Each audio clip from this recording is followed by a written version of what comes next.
महाराष्ट्राचे ग्रामविकास मंत्री तथा सोलापूरचे पालकमंत्री माननीय जयकुमार गोरे यांच्या मार्गदर्शनाखाली सोलापूर जिल्हा परिषद निवडणुकीच्या अनुषंगाने नरखेड जिल्हा परिषद गट, नरखेड पंचायत समिती व शिरापूर पंचायत समिती येथील भारतीय जनता पक्षाच्या अधिकृत उमेदवारांच्या प्रचारार्थ आयोजित भव्य सभेस उपस्थित राहण्याचा योग आला।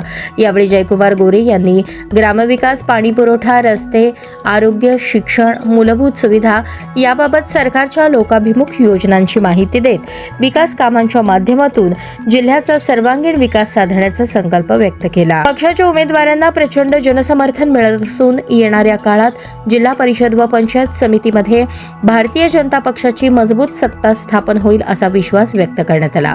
या प्रसंगी माजी आमदार राजन पाटील, यशवंत तात्या माने, स्थानिक पदाधिकारी, कार्यकर्ते, बूथ प्रमुख तसेच मोठ्या संख्येने नागरिक उपस्थित होते।